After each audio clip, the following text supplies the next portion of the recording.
नमस्कार, स्वागत है आपका टीवी9 भारतवर्ष पर और मैं हूं आपके साथ विपिन चौबे और हम आ चुके हैं देवभूमि उत्तराखंड के उस पावन शहर जोशीमठ जो 100 करोड़ से ज्यादा हिंदुओं की आस्था का प्रतीक है। और हम इस समय जहां पर खड़े हैं ये जोशीमठ का भगवान नरसिंह और भगवान बद्रीनारायण का वो मंदिर है जहां पर शीतकालीन समय में 6 महीने भगवान बद्रीनारायण यहां पर निवास करते हैं। आज की तारीख में 100 करोड़ से ज्यादा हिंदुओं के आस्था का प्रतीक ये शहर सबसे बड़े अपने इतिहास के खतरे से जूझ रहा है और इसको लेकर आरोप प्रत्यारोप का दौर शुरू है। स्थानीय लोग ये मानते हैं कि इसके लिए सरकार जिम्मेदार है, वो विकास कार्य जिम्मेदार है जो जोशीमठ में चल रहा है, जिसकी बदौलत पिछले इस जो आपदा आई है उसमें 600 से ज्यादा लोगों को अपना घर, दुकान, मकान छोड़ना पड़ा है। सड़कों में दरारें आ गई हैं, होटल झुक गए हैं, जमीनें फट गई हैं और तो और 600 से ज्यादा ऐसे मकान हैं जिनमें दरारें आ चुके हैं। स्थानीय लोग इसको लेकर एनटीपीसी समेत तमाम लोगों पर आरोप तय कर रहे हैं और इसको लेकर सरकार यह दलील दे रही है कि यह कुदरत की त्रासदी है। ऐसे में क्या जोशीमठ पर जो संकट आया है यह कुदरत की त्रासदी है या फिर विकास कार्यों का ऐसा दंश जो स्थानीय लोग और यह शहर जूझ रहा है जिससे? इसी पर करेंगे एक विस्तृत चर्चा और इस चर्चा में शामिल होने के लिए हमारे पास मेहमानों का एक बड़ा पैनल होगा और साथ साथ इस जोशीमठ शहर की वो जनता जो इस वक्त सबसे बड़े संकट से जूझ रही है। सबसे पहले मेहमानों का एक बार ताली बजाकर आप लोग स्वागत कर दीजिए। और हम लोग चूंकि जोशीमठ शहर में मौजूद है और मेहमानों का परिचय आपसे हम करा दें, कौन कौन से लोग हमारे साथ जुड़ गए हैं और ये लोग कैसे इस शो को इंपॉर्टेंट बनाएंगे ये भी जानना बहुत जरूरी है। सबसे पहले मैं स्वागत करूंगा राजेंद्र सिंह भंडारी जी जो कि यहां से विधायक हैं और इस वक्त यहां पर मौजूद हैं। इसके साथ साथ मुकुंदानंद ब्रह्मचारी जो कि प्रभारी हैं ज्योतिर्मठ बद्रिका आश्रम के। सर आपका भी बहुत बहुत स्वागत है। साथ साथ ऋषि प्रसाद सती जी भी हमारे साथ जुड़ जाएंगे थोड़ी देर में और अतुल सती जी भी। ऋषि प्रसाद सती जी आ चुके हैं और थोड़ी देर में अतुल सती जी भी आ जाएंगे। तो सबसे पहले चूंकि हम जोशीमठ में मौजूद हैं, भगवान बद्रीनारायण के मंदिर के प्रांगण में मौजूद हैं, तो सबसे पहले भगवान बद्रीनारायण की जयकारा बोलेंगे। भगवान बद्रीनारायण की। सबसे पहले मैं आप ही से सर जानना चाहूंगा ऋषि जी, आप कैसे देखते हैं इस पूरे सिचुएशन को, किसको जिम्मेदार मानते हैं?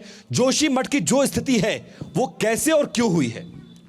जोशीमठ की स्थिति हम समझ सकते हैं कि ये 1976 की जो रिपोर्ट थी मिश्र आयोग की, उस रिपोर्ट का उस समय की सरकारों ने जो पालन नहीं किया और पालन करते आज ये मुरैन में बसा है जोशीमठ। और जोशीमठ मुरैन में बसने के कारण जैसे वैज्ञानिकों की अगर वो बात मानी जाती, आज विकास का ये दंश है कि जोशीमठ में आप समझ सकते हैं कि सीवरेज की समस्या नहीं है, पानी कैसे बहेगा उसकी समस्या नहीं है, वो कैसे करके निकलेगा, ये तमाम समस्याएं हैं। और जहाँ तक रही विकास की बात, विकास भी बहुत वह है जोशीमठ का। और जोशीमठ का ये विकास कभी हम सोच सकते हैं कि जिस प्रकार से ये समस्या फिर वो ड्रेनेज और जिस प्रकार से सीवरेज की व्यवस्था नहीं हुई, सरकारों की अनदेखी के कारण ये कहीं ना कहीं सरकारों की अनदेखी के कारण ये समस्या हुई है। मुकुंदानंद जी जिस मंदिर के प्रांगण में खड़े हैं यहां की भी इस पर भी संकट बढ़ा रहा है, फर्श में दरारें आ गई हैं, पूरा शहर त्राही त्राही कर रहा है। आध्यात्मिक लिहाज से यह शहर बहुत महत्वपूर्ण है। यहां के धर्मगुरु, यहां के ब्रह्मचारी, यहां के शंकराचार्य, यहां के मंदिर मठ पुजारी क्या सोचते हैं? क्योंकि इस वक्त पूरा देश आपको देख रहा है और संभवतः वो हुक्मरान भी देख रहे होंगे जो इस वक्त जोशीमठ को लेकर चिंतित हैं। देखिए, जैसा कि आपने भी अपने उद्बोधन में कहा कि ये मात्र 25,000 लोगों के रहने का निवास स्थान नहीं है, ये भारतवर्ष में निवास कर रहे और भारतवर्ष के इतर निवास कर रहे समस्त सनातन धर्मियों की आस्था का केंद्र पिछले 2500 वर्षों से है। भगवत्पाद आदि शंकराचार्य जी महाराज का जब अवतार हुआ तो उन्होंने कई तीर्थ स्थल है हमारे उत्तर भारत में भी, लेकिन उत्तर भारत का केंद्र ज्योतिर्मठ को ही बनाया। तो ज्योतिर्मठ केवल एकमात्र छोटा कस्बा नहीं है, यहाँ की संस्कृति, यहाँ की पौराणिकता प्राचीन काल से है, अनादिकाल से यदि हम कहें तो ये भी कोई झूठ नहीं होगा, अनादिकाल से चलती चली आ रही है। ये भगवान नृसिंह का वो परिसर है जहाँ पर भगवत्पाद आदि शंकराचार्य जी ने भगवान नृसिंह की उपासना की। तो हम लोग तो आध्यात्मिक दृष्टिकोण से हमारे लिए ये महत्वपूर्ण, ये श्री विद्या का क्षेत्र, ज्योतिर्मठ के 2 नाम है शास्त्र दृष्टि से, एक ज्योतिर्मठ दूसरा श्रीमठ। तो ये भगवान नृसिंह की भूमि है, ये भगवती दुर्गा की भूमि है। तो भगवान नरसिंह और भगवती दुर्गा से यही प्रार्थना है और इनकी भूमि की रक्षा करना सबसे प्रथम दायित्व है। आप लोग किसको जिम्मेदार मानते हैं? क्या ये कुदरत की त्रासदी है जो बार बार दस्तक दे रही है, समझा रही है, लेकिन लोगों को समझ में नहीं आ रहा, लोग निर्माण करते चले आ रहे हैं, उसका दंश है? या फिर वो सरकारी विकास कार्य जो बार बार वैज्ञानिकों के, रिसर्चर्स के, जो यहाँ के स्थानीय लोग उनके मना करने के बावजूद वो कर रहे हैं जो शायद कहीं और किया जा सकता था, लेकिन इस देवभूमि में किया जा रहा है जिसका दंश यहाँ के स्थानीय नागरिक झेल रहे हैं? देखिए, जिम्मेदार ठहराने की जहाँ तक बात है तो हम लोग इस बात को स्पष्ट रूप से कहना चाहते हैं कि जिम्मेदार ये प्राकृतिक आपदा नहीं है, ये मानव निर्मित आपदा है। मानव निर्मित आपदा है। प्राकृतिक आपदाएं ऐसी नहीं आती हैं, मानव निर्मित। जी, ये मानव निर्मित आपदा है। हाँ बोलिए, ऑन है। हाँ बोलिए सर। मानव निर्मित आपदा को यदि मनुष्य सतर्क होके, और देखिए जहाँ तक मनुष्यों की बात है तो ये बहुत बड़ा देश है, बहुत बड़ी बड़ी संस्थाएं यहाँ पे काम करती हैं। मुख्य रूप से जो जोशीमठ की जनभावना है, वो जोशीमठ की जनभावना इस बात को ही इंगित कर रही है कि जो हमारे यहाँ पहाड़ों को छेद कर दिया जा रहा है, जो उसमें सुरंगें बनाई जा रही हैं। देखिए, जो हमारे पूर्वज थे वो इतने विद्वान थे, उन्होंने भगवान के रहने का पता ढूंढ लिया। बद्रीनाथ जी को खोज निकाला, माणा में व्यास जी की गुफा खोज निकाली, नरसिंह भगवान को खोज निकाला। क्या उनके पास ये तकनीक नहीं थी कि वो पहाड़ के अंदर छेद करके सुरंग बना देते? निश्चित रूप से रही होगी, लेकिन उन्होंने ऐसा नहीं किया क्योंकि वो जानते थे कि हिमालय सेंसिटिव है, इसकी नेचुरलिटी के साथ खिलवाड़ किया जा रहा है, इसी का दंश ये शहर झेल रहा है। हमारे पूर्वजों ने ऐसा नहीं किया। मैं वापस आऊंगा सर आपके पास। राजेंद्र सिंह भंडारी जी जो कि कांग्रेस के एमएलए हैं, फॉर्मर कैबिनेट मिनिस्टर हैं, सर आप क्या देख रहे हैं? क्योंकि राजनीति तो हो रही है इस पर, जो पक्ष में रहता है वो विपक्ष को जिम्मेदार ठहराता है, जो विपक्ष में रहता है वो पक्ष को जिम्मेदार ठहराता है। एक न्यूट्रल वॉइस क्या है आपकी? आप स्थानीय नागरिक हैं, इस शहर को बखूबी समझते हैं, आपको क्या लग रहा है, ये मानव निर्मित आपदा है या फिर कुदरत की त्रासदी है? अपने माइक में बोलिए। देखिए, ऐसा है, किसी को जिम्मेदार ठहराना, किसी पे आरोप लगाना, ये हमारा काम नहीं है। हमारे तो ये मंशा है कि आज जो जोशीमठ हिल गया है, जो दरारें पड़ गई है, जो दहशत का माहौल है, जो डर का माहौल है, जो लोग घर छोड़ छोड़ करके भाग रहे हैं, रो रहे हैं, बिलख रहे हैं, उनके लिए तत्काल कोई व्यवस्था कर दी जानी चाहिए ताकि लोगों की जान माल की रक्षा की जाए। और बड़ी बात यह है कि जो ये हमारा एनटीपीसी तपोवन विष्णुघाट परियोजना है, जिसके कारण ये सारी आपदा का जो है दंश हम झेल रहे हैं, जिसके भारी विस्फोट हो रहे हैं, जिसकी टंडलें बन रही है, जो ये लगातार विस्फोट कर रहा है, उसके जो मग का पानी है, जितना उसकी गैस वगैरह वगैरह, उससे ये सारा विस्फोट हो गया है। तो ये क्यों नहीं एनटीपीसी को जो है अस्थायी रूप से बंद किया जा रहा है? हम चाहते हैं कि मानव की रक्षा पहले है, परियोजनाएं तो मानव हित में बनाई जाती है, बाद में है। मानव हित की रक्षा पहले। अच्छा, जो स्थानीय नागरिक हैं, मैं आप सबसे हाथ उठाकर और जोरदार आवाज में ये बताइएगा। सबसे पहले मैं आपसे पूछना चाहूंगा, क्या ये कुदरत की त्रासदी है? आप लोगों को क्या लगता है? कुदरत की त्रासदी नहीं? हाथ उठाकर बताइए। नहीं है? आप लोग मानते हैं कि कुदरत की त्रासदी नहीं है? क्या इसके लिए जो आज जोशीमठ का हश्र हुआ है, क्या इसके लिए जोशीमठ में जो विकास कार्य है, सरकार है, वो इसके लिए जिम्मेदार है? कितने लोग ये मानते हैं? सारे लोग मानते हैं। क्या कहना चाहेंगे आप? हम तो ये कहना चाहेंगे, सरकार ने कोई व्यवस्था नहीं की अभी तक, यहाँ पर कोई व्यवस्था नहीं की, और कंपनियों को यहाँ पर डाम बनाने के लिए दिया, वो हमारे पे डाम लगा दिया उन्होंने सारे मकानों पे। तो उनको व्यवस्था करनी चाहिए लोगों की। लोग रो रहे हैं, बिलक रहे हैं, घर नहीं है, सोने को खाने कह रहे, खाना दे रहे, कहाँ उनको खाना कह रहे, रो रहे थे। मारवाड़ी में देखो लोग रो रहे हैं। और एनटीपीसी ने सबसे बड़ा कारण है कि एनटीपीसी का कारण है ये, बिल्कुल एनटीपीसी है। उन्होंने हमारे जोशीमठ को नष्ट किया है, वो हमारे मंदिरों की रक्षा वो करेंगे, मंदिरों की रक्षा वो करेंगे। ऋषि प्रसाद सती जी, आप लोग तो सत्ता में हैं, 2 साल पहले भी त्रासदी आई थी और मैं यहां पर आया था, अपने माइक में बोलिएगा आप। तब भी कुदरत ने एक तरह से इंडिकेट किया था कि मुझसे खिलवाड़ मत करो वरना हम सब कुछ खत्म कर देंगे। क्या उस घटना से कोई सीख नहीं ली गई? आज भी वो प्रोजेक्ट चल रहे हैं। मैं मानता हूं वो प्रोजेक्ट जरूरी हैं, लेकिन इतने भी जरूरी नहीं कि हमारे आध्यात्मिक शहर जमींदोज हो जाएं। मैं इसके लिए मानता हूं कि भारत सरकार के भूवैज्ञानिक, राज्य सरकार के भूवैज्ञानिक, बड़े बड़े वैज्ञानिकों की अगर जो रिपोर्ट इस चीज के लिए आ गई, सरकार ने कह दिया है कि हम तत्काल एनटीपीसी को बंद कर देंगे।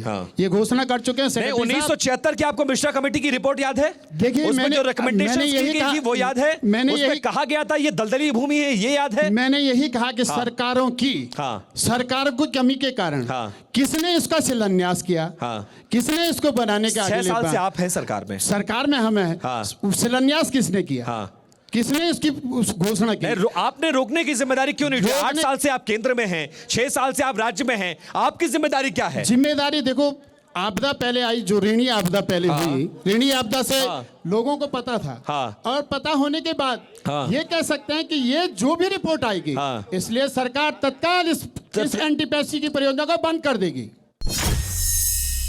अच्छा, आपको लग रहा है जो शिलान्यास करता है वो जिम्मेदार है, या मौजूदा सरकार को अपनी जिम्मेदारी निभानी चाहिए थी, वो जिम्मेदारी सरकार ने नहीं निभाई? आपको क्या लगता है? हाँ, आप बोलिए। जो बड़े बड़े पदों पे बैठे रहते उनकी जिम्मेदारी हमारा ये बचाना। उनको जब जमीन जा रही थी वहाँ पे, तब उन्होंने क्यों हस्तक्षेप नहीं किया इसका, ये बात हम रखते हैं आज। अच्छा, रेणी में जब आपदा आई थी तब भी इंडिकेशन मिला था कि रोक दो वरना सब कुछ खत्म कर देंगे। क्या सरकार ने कोई सीख ली? कुछ नहीं सीख ली, और तब भी उनका काम वैसे ही चलता रहा, और इतने दिनों तक वहाँ पे आदमी फंसे रहे, अभी उन्होंने को निकालने की कोशिश नहीं करी। कोई कोशिश नहीं की। क्या सरकारों ने अपनी जिम्मेदारी निभाई? आप तो नगरपालिका अध्यक्ष हैं और अभी भी विकास कार्य मैं देख रहा था कागजों पर तो बंद हो गया है। पिछले 3 दिन से जो मैं घूम रहा हूं, मुझे तो यह नजर आ रहा है कि अभी भी कंस्ट्रक्शन चल ही रहा है, कुछ भी नहीं रुका सिवाय एनटीपीसी के। वो भी अंदर खाने चल रहा होगा तो किसी को जानकारी नहीं। जो भी विकास कार्य थे बीच में प्रशासन की रोक दिया गया है, इस पर पूर्ण तरह रोक लगा दी गई है। यदि कहीं पर चल रहा होगा तो हम उनको चिन्हित करके हम आगे बताएंगे कि इनको बंद किया जाए, क्योंकि जो अभी जो विकास के कार्य गतिविधि जो बड़ी है कुछ वर्षों में, जो क्योंकि जिला विकास प्राधिकरण का यहाँ गठन किया गया है, जोशीमठ को भी उसके अंदर लिया गया है। नगर पालिका के पास शक्तियाँ नहीं थी कि काम को रोक सके, ये जिला विकास प्राधिकरण के पास ही शक्तियाँ थी। अच्छा जी, नगर पालिका के पास शक्तियाँ नहीं थी। क्या लग रहा है आपको, क्या जो सिचुएशन आप देख रहे हैं उसमें क्या समझ में आ रहा है? देखिए, मैं कहना चाहूँगा यहाँ पर अभी आपने बात करी 600 से ज़्यादा मकान इसमें प्रभावित हैं, वो तो प्रत्यक्ष दिख रहा है जिन पे दरारें आ चुकी है, लेकिन हम भविष्य की तैयारी करें किन किन लोगों को खतरा हो सकता है इससे। हमारा नरसिंह मंदिर प्रांगण में दरारें पड़ चुकी है। मैं आपको बताना चाहूँगा, जब ये एनटीपीसी का प्रोजेक्ट शुरू हुआ था, जब ये सुरंग खुदना शुरू हुई थी, तो सबसे पहले ये सामने दंडधारा है, इसका पानी यहाँ पर प्राकृतिक रूप से आता था, ये सूख गया था, और उसी के एवज में यहाँ पर आंदोलन किया गया जोशीमठ में। जोशीमठ के लोगों ने ऐसा नहीं कि आंदोलन नहीं किया, एनटीपीसी के खिलाफ आंदोलन किया, और उसके एवज में उन्होंने 16 करोड़ रुपए जरूर पानी के लिए यहाँ पे दिए थे। हालांकि वो योजना भी कहीं से आई नहीं, और आज स्थिति इतनी गंभीर हो चुकी है कि आप 600 तो लोग इधर उधर जा ही चुके हैं, और आज भविष्य में भी और बड़ी जनसंख्या को बड़ा संकट है। ऋषि जी, बार बार लोग आंदोलन करते रहे, बार बार लोग चेताते रहे, बार बार लोग बताते रहे, आप तो ये कह के पल्ला झाड़ देते हैं कि जिसने शिलान्यास किया उसकी गलती थी। आपकी जिम्मेदारी क्या है? 600 से ज्यादा लोग विस्थापित हो गए। मैं उन घरों में आया हूं, आप गए थे उन घरों में? मैं उन घरों में गया हूं। आपने हालत देखी उनकी? क्या हालत देखिए, 600 घरों में से 100 घरों में तो लाइनें रहने लायक नहीं, रहने लायक नहीं। आप खुद ये बात मान रहे हैं। उन परिवारों का क्या होगा? कैसे आप विस्थापित करेंगे? कैसे उनको दोबारा मकान देंगे? कैसे उनकी जमीन देंगे? जिन्होंने 50 साल में मकान बनाया है, आप 1 साल में कैसे मकान बना के दे देंगे? उनके लिए सरकार पूर्ण रूप से चिंतित है। आज चाहे हमारे भारत सरकार के नरेंद्र मोदी जी हों, चाहे राज्य सरकार के धामी जी हों, जोशीमठ के लिए बहुत चिंतित हैं, और सदा बात करते रहते हैं। ये जैसे ही उनके पास यहाँ की खबर गई, वैसे ही उन्होंने तत्काल हमारे माननीय मुख्यमंत्री जी कई दिन से परेशान थे, वो आए, लोगों के बीच में गए, उन्होंने घरों को देखा है। उसके बाद जो उन्होंने घोषणाएं करनी थी, जैसे कोई किसी को किराए पे उनके लिए 4,000 रुपया, आई तरह से 5,000 रुपया, और ये योजना ये भी है कि कई लोगों ने लोन लेकर के अपने मकानों को बनाया है, उनके लिए लोन के लिए भी उन पे रोक लग गई है कि लोन नहीं ले, उनका लोन नहीं लेगा। अच्छा, आप लोगों ने, सरकार ने आप लोग को जो दिया इस घटना के बाद, उससे आप लोग संतुष्ट हैं क्या? संतुष्ट? हाथ उठा के बोलिए, क्या संतुष्ट हैं आप लोग? आप लोग संतुष्ट हैं? आप बताइए अम्मा, क्या कहना चाह रहे? संतुष्ट हैं आप लोग? सरकार कह रही है हमने 4,000 रुपया किराए का दे दिया, खाने पीने का इंतजाम कर दिया, लोन की किस्त भी नहीं जाएगी, लेकिन इतने भर से हो जाएगा? नहीं, हमारे स्थायी व्यवस्था होनी बहुत जरूरी है, और इस समय जो है राजनीति का नहीं चलना चाहिए, सबको एकजुट होके काम करना चाहिए। इसी अगर ये टनल का काम बंद नहीं हुआ तो जोशीमठ नहीं बच पाएगा। आप क्या कह रही हैं? हमारी खुशियों की भरपाई सरकार नहीं कर पाएगी। जो हमने खोया है हमको पता, हम कैसे करके जी रहे हैं। कोई बात नहीं। हम कैसे करके जी रहे हैं? हमारा होटल था, हमारा सब कुछ था, सब बंद है। हम कैसे करके जी रहे हैं हमें को पता। हमारे कुछ नहीं रहेगा, हमारे खेत गए, हमारा होटल गया, सब कुछ गया, हमको खाली करा दिया गया। हम कहाँ जाएंगे? हम कहाँ जाएंगे? सरकार का अब हमारा नरेंद्र मोदी जी से एक ही आश्वासन है कि वो हमारी रक्षक, जैसे हमारा भगवान नरसिंह से आश्वासन कि वो हमको सुरक्षित रखेंगे, वैसे ही नरेंद्र मोदी जी हमारा साथ देंगे। बस यही कहना चाहेंगे हम। मैं जानता हूँ आप लोग के लिए मुश्किल घड़ी, अम्मा आप भी रो रही हैं, क्या कहना चाहेंगे? मुश्किल है? कुछ नहीं है, मुश्किल है। शब्द कम पड़ जाते हैं ऋषि जी, शब्द कम पड़ जाते हैं। देख रहे हैं आंसू आपको नजर आते हैं, दिखाई पड़ रहा है कितनी बड़ी। अच्छा आप 4,000 तो दे दिए, स्कूल में खाना भी दे दिए, कितने दिन खाना दे देंगे? जो पाई पाई जोड़कर बेटा रेत लाता था, माँ रेडी लाती थी, कोई सीमेंट ला रहा है, कोई छड़ ला रहा है, तब जाके 50 साल लगे एक मकान बनने में, वो जो टूटा है उसका क्या होगा नगर पालिका अध्यक्ष महोदय? हम तो सरकार से अनुरोध करते, निवेदन करना चाहते हैं, जिन लोग जो क्षति हुई है उनको पूरी क्षतिपूर्ति उनको मिलना चाहिए, उनका स्थायी व्यवस्था उनकी होनी चाहिए। और जो एनटीपीसी जो कंपनी है, जो जोशीमठ के सीख तलहटी में जिसकी 12 किलोमीटर लंबी सुरंग बन रही है, इसके लगभग 6 किलोमीटर सुरंग का काम पूरा हो चुका है। सेलंग से लेकर जोशीमठ के अंतिम छोर पर यह टनल पहुँच चुकी है। उसके नीचे इनकी टीबीएम मशीन, जो टनल बोरिंग मशीन है, कम से कम 200 मीटर लंबी मशीन है वो, तो वो फंसी हुई है 10 वर्षों से, उसके आगे काम नहीं बढ़ पा रहा है। उस मशीन को निकालने का प्रयास कर रहे हैं, उस चक्कर में उन्होंने खुदाई किया ब्लास्ट के अंदर, उससे आज जोशीमठ समाधि का गार पर है। पूरी जिम्मेदारी एनटीपीसी से तय होनी चाहिए, एनटीपीसी पर मुकदमा कायम होना चाहिए। इतने लोगों को बेघर किया है। एनटीपीसी पर मुकदमा कायम होना चाहिए, आपको भी लगता है? आप भावुक हो गए थे, खड़े हो जाइए। आप भावुक हो गए थे जब उस महिला के आंसू आपने देखे हैं, आप भावुक हो जाते हैं, मेरी आंखों में आंसू आ जाते हैं।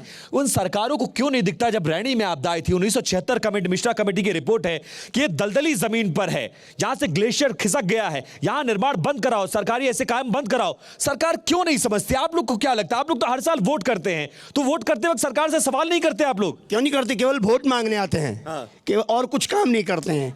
हमारी तो कोई विपत्ति देखते ही नहीं वो लोग, वो कभी देखा ही नहीं है। और केवल काम आगे बढ़ रहा है, लोग बोल रहे बंद हो गया काम। कहाँ बंद हुआ काम?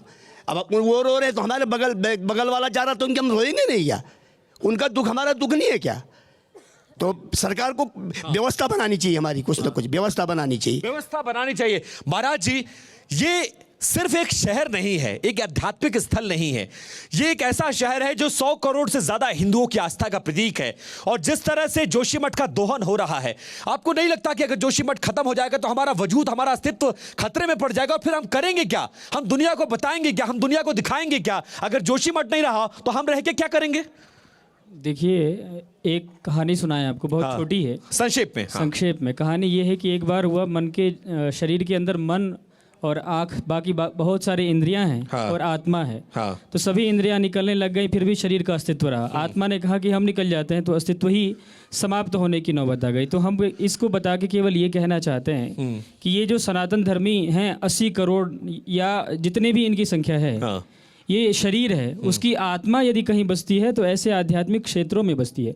हमारी आत्मा को ही यदि आप समाप्त कर देंगे, जो हमारी प्रतीक है, जैसे आपने मुख को समाप्त कर दिया, बाकी पूरा शरीर रह जाए, मुख ही आपका समाप्त हो जाए, तो फिर वो शरीर किसी काम का नहीं है। वो मस्तिष्क ही ना रहे आपका, आप माइंडली पैरालाइज हो जाएं, आप कुछ बोल ना सकें। तो ये सनातन धर्म के आस्था का केंद्र है, इसका संरक्षण सबसे आवश्यक है, तो इसको बचना जरूरी है। ये इस नहीं रहेगा शहर तो सब के समाप्त साथ हो साथ जाएगा। इस मंदिर का, इसका अस्तित्व, इसका इतिहास बनाने की कोशिश है। मैं जब महिलाओं की तरफ देखता हूं तो भावुक हो जाता हूं। भावुक इसलिए क्योंकि महिलाएं ही घर को चलाती हैं, महिलाएं ही घर को बनाती हैं।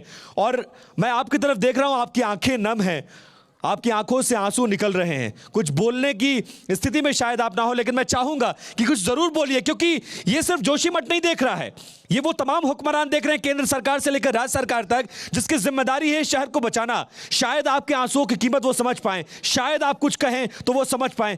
आज बोलिए और जरूर बोलिए, क्या कहना चाहते हैं? खड़े होकर बोलिएगा जरा।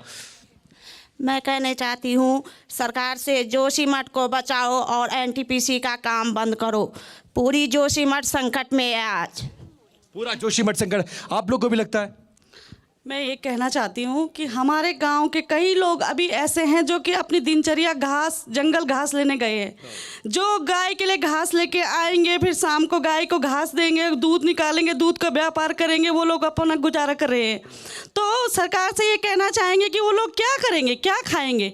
अपनी जगह ज़मीन को छोड़ करके चले जाएंगे क्या? क्या अस्तित्व रह जाएगा हमारा? हमको कहाँ फेंका जाएगा? क्या नाम रह जाएगा हमारा? हम कहाँ के, क्या है, कौन है? सरकार से कई सवाल हैं, क्या कहना चाहेंगे आप? खड़े होकर पूछिए अपना सवाल। हमारे यहाँ बेटा, हम किराए पे रहते यहाँ 30 साल हो गए, ना हमारा घर है ना कुछ है, हमने यहीं दिन काटा, हमारी दुकान है यहाँ, अब हम कहाँ जाए? आपकी दुकान भी बंद हो हाँ गई? दुकान में भी वहाँ से दरारें पड़ गई। दरारें पड़ रखी, कमरे पे भी दरारें पड़ रखी, बड़ी मुश्किल से रह रखी। रात को ऐसा लग रहा है कि अभी गिरती हुआ अभी गिरती।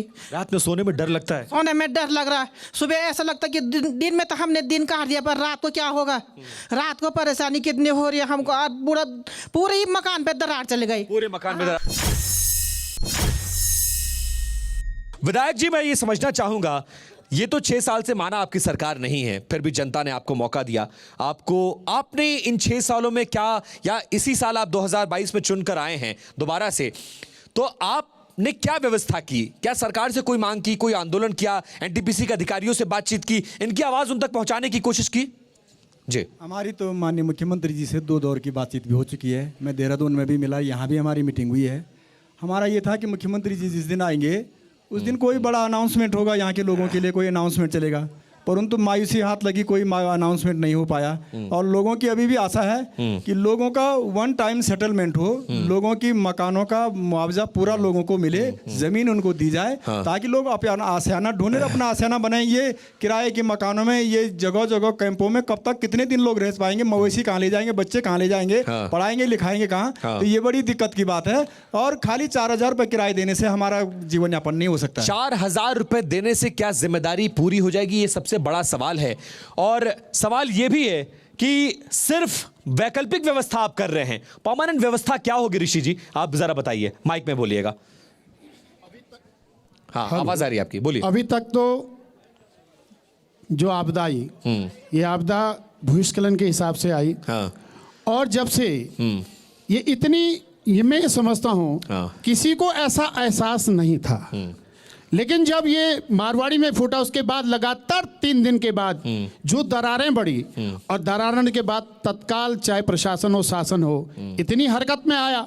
मैं ये भी जानता हूँ कि 2013 की जो आपदा आई उसमें लोग संभल नहीं पाए, लेकिन ये आपदा आई चाहे सरकार हो प्रशासन हो तत्काल संभलने का समय दिया। ये तो कुदरत ने संभलने का मौका दे दिया, वरना आपकी तैयारी क्या थी?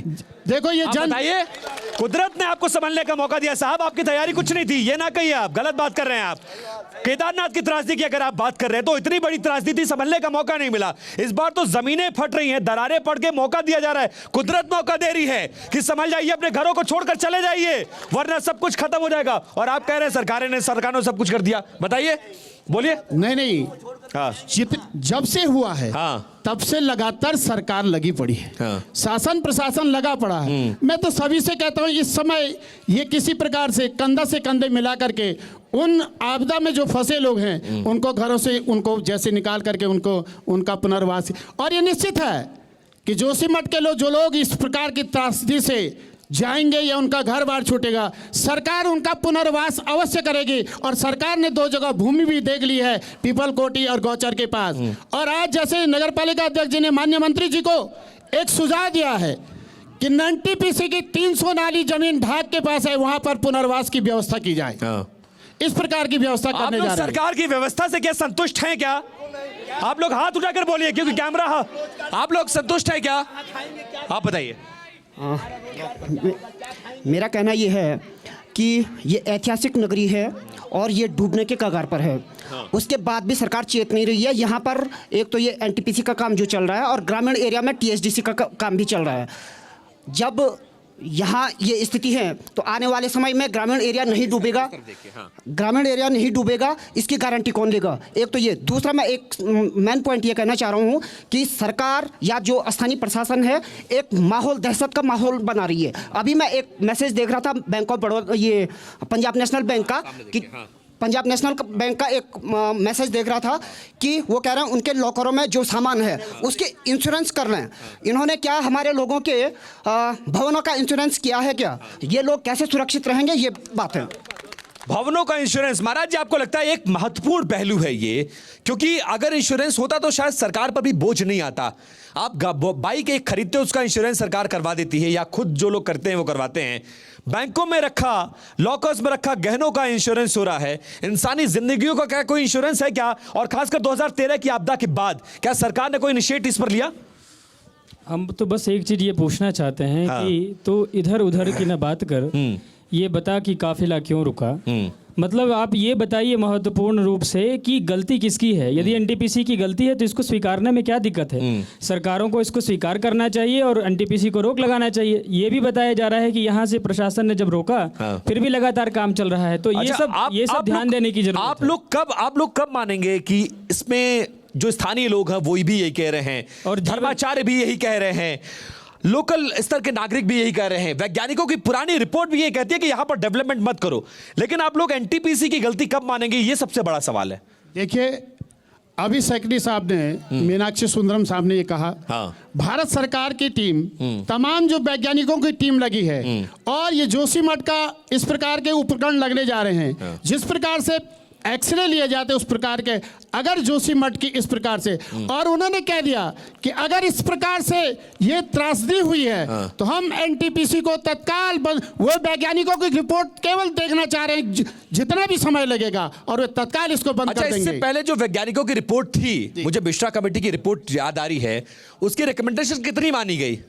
इस 25-30 सालों में, इस 50 सालों में आधी आधी सरकार रही है, कभी कांग्रेस कभी बीजेपी, कभी कांग्रेस कभी बीजेपी, या 2000 में जब से अलग हुआ उत्तराखंड तब से बराबर का मौका जनता ने आपको दिया, आपने उस रिकमेंडेशन को लागू करने की कितनी कोशिश की? इसके लिए सरकारें भी दोषी है और जनप्रतिनिधि भी दोषी है। आप मान रहे हैं आपकी सरकार की गलती है? नहीं, सरकारों की, हमारी आपकी गलती नहीं है। नहीं, सरकारों की, अगर पहले आपके सरकार की गलती है कि नहीं है? सरकार की, देखो सरकार की गलतियों का कारण क्या हो सकता है? सरकारों नहीं, आपके सरकार की गलती है कि नहीं है? सरकारों की गलती का कैसे मान देंगे? नहीं, आपके सरकार, बीजेपी सरकार की गलती नहीं है क्या? कांग्रेस की गलती नहीं है क्या? सबकी गलती है ना? आप बोलिए, कुछ कहना चाह रही थी। 6 साल पहले बोलिए, खड़े हो जाइए, खड़े होकर सामने देख के बोलिए। मैं सरकार से यही विनती करती हूँ कि सरकार को सोचना चाहिए। पहले 2013 में भी आपदा आई थी यहाँ पे, फिर 2021 में भी कोरोना से उभर नहीं पाए जनता, और फिर यहाँ पर एनटीपीसी कंपनी के कारण भू धसाव, मकानों में दरार, मकानें चूर चूर होने के कारण क्या सरकार इतनी जनता की भरपाई को कर पाएगी? और करना भी चाहिए। ये सबसे बड़ा सवाल है। महाराज जी क्या कहना चाहेंगे? जो स्थिति है जोशीमठ की, उसमें आपको क्या लग रहा है, क्या सिनेरियो नजर आ रहा है, किसकी गलती आपको समझ में आ रही है? गलती तो सतह पर तैर रही है, लेकिन स्वीकार कोई कर ही नहीं रहा है। ये जो गलती है मुख्य से एनटीपीसी की और जेपी की भी है। यहाँ पे हमारे ब्रह्मलीन गुरुजी ने काफ़ी पहले कह दिया था कि यहाँ पे ये सारे कार्य नहीं होने चाहिए, फिर भी ये लोग नहीं माने और उन्होंने कह दिया था आने वाले समय में बहुत बड़ी त्रासदी आएगी, और ये अभी हम लोगों को दिख रही है। बड़ी त्रासदी है। ये मानते हैं मानव निर्मित त्रासदी है या फिर कुदरत की त्रासदी है? किसको जिम्मेदार मानते हैं आप? 250 लोगों की नरबली लेने के बाद एनटीपीसी ने, सरकार ने फिर एनटीपीसी को सौंपा पूरा जोशीमठ की, और त्रासदी यहाँ पे आई। ये पूरी एनटीपीसी की है, मानव निर्मित आपदा है। मानव निर्मित आपदा, क्या कहना चाहेंगे आप? बिल्कुल मानव निर्मित आपदा ही है ये। पूरी गलती एनटीपीसी की है और सरकारों की भी है, जिन्होंने इनको करने दिया, रोका नहीं इनको। पूरी गलती एनटीपीसी की है और पूरी गलती एनटीपीसी की है। लेकिन उन महिलाओं के पास चलना बहुत जरूरी है जिन्होंने तिनका तिनका जोड़कर अपना आशियाना बनाया, और आज उनके आशियानों पर खतरा है। माता जी क्या कहेंगी, क्या बोलना चाहेंगी इस मौके पर? क्या स्थितियां हैं घरों में? डर लग रहा है, घर जाने का मन नहीं कर रहा है, और आस पड़ोस में क्या स्थिति है? बहुत डर लग रहा है। रात को सोते हैं तो लगता है कि सुबह हम ठीक रहेंगे कि नहीं रहेंगे। सबके मकानों पे दरारें हैं, सारा ऐसा लग रहा है कि अभी क्या होता है तभी क्या होता है। रात को सोते हैं पर डर डर के सोते हैं, नींद अचानक खुल जाती है। बस भाग्य से। क्या कहना चाहेंगे? रात भर नींद भी नहीं आ रही है, बहुत डर लग रहा है। हमारे घर के अंदर भी पानी है, हम तो नाले के पास रहते, कैसे करके हमने भी अपना घर, हमारे आदमियों ने भी ऐसे कष्ट करके घर बनाया है। अब हम लोग तो बाहर भी नहीं जा सकते, बाहर बनाने की भी वो नहीं है हमारी। अगर बाहर जमीन मिल भी जाए तो इतने पैसे नहीं कि मकान बनाए जा सके। नहीं है हमारे पास जो हम बाहर बना सकते। अच्छा, आप लोग में से ऐसे कितने लोग मानते हैं कि जमीन अगर सरकार दे दे तो काम चल जाएगा, हम दोबारा मकान बना लेंगे? क्या कोई इतना सक्षम है? आप लोग बताइए, क्या कोई इतना सक्षम है? अगर सरकार जमीन, आप लोग तो युवा हैं, आप लोग बाहर मोबाइल देखते हैं, टेलीविजन देखते हैं, आप लोग इस मौके पर क्या कहना चाहेंगे? अगर कुछ खड़े होकर अपनी बात कह सके तो, अगर आप कुछ बोलना चाहेंगे कुछ?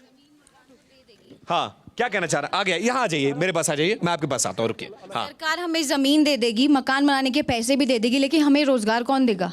बहुत सारे हम लोग यंगस्टर्स हम लोग यहाँ पर ऐसे हैं जो प्राइवेटाइजेशन के साथ जुड़े हुए हैं, प्राइवेट कंपनीज़ में या प्राइवेट स्कूल में काम कर रहे हैं। तो बाहर जाके हमें कौन मिलेगा? कहाँ से मिलेगा हमें रोज़गार? हमें रोज़गार कौन देगा? कंपनी, सरकार हमें रोज़गार देगी।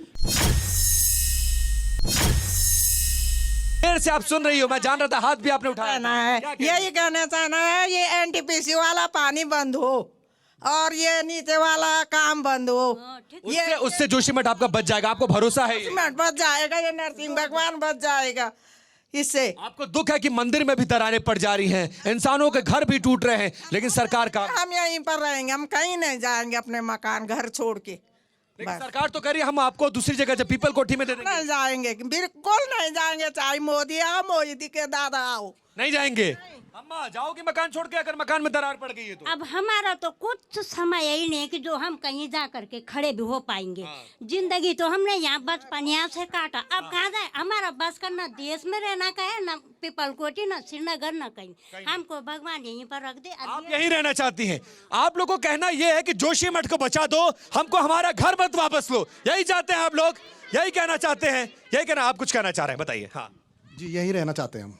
जोशीमठ नहीं छोड़ना है, कुछ भी हो जाएगा। नहीं, ये हमारी जन्मभूमि है, यहीं हमारे देवी देवताएं रहते हैं। और एक बाईपास बनना है।